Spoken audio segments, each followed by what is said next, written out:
ہمارے ایک بزرگ تھے، وہ بڑی سادی سی دعا مانگتے تھے اور اس میں کہتے تھے کہ یا اللہ رسول اللہ صلی اللہ علیہ وسلم کے مبارک ہاتھوں سے ہمیں حوض کوثر کا پانی پلا۔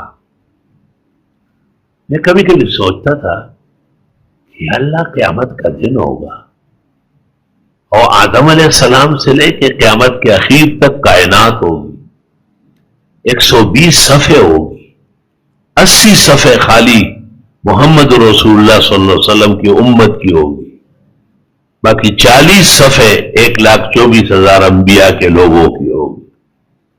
آپ کس کس کو پلائیں؟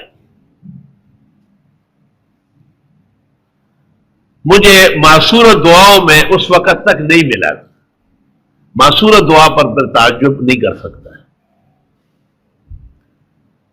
تو میں نے خواب دیکھا کہ قیامت قائم ہو چکی ہے اور میدان حشر میں اعلان ہو رہا ہے کہ فلاں فلاں فلاں ایک طرف ہو جائے، رسول اللہ صلی اللہ علیہ وسلم تشریف لا رہے اور وہ انہیں اپنے ہاتھ سے حوض کوثر کا پانی پلائیں گے۔ ان میں ہمارے اس بزرگ کا نام بھی آیا۔ اس کے بعد آج تک میں نے اس کے بغیر دعا نہیں مانگی۔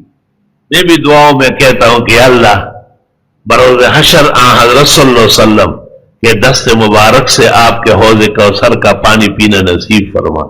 یہ مجھے دکھایا اس لیے گیا کہ آپ میں یہ کمی ہے، کمی تو بہت زیادہ ہے، لیکن اللہ نے احسان و فضل فرمایا اور میں اس دعا کی قدر و منزلت جان گیا۔ وَلِلَّهِ الْحَمْدُ وَالشُّكْرُ۔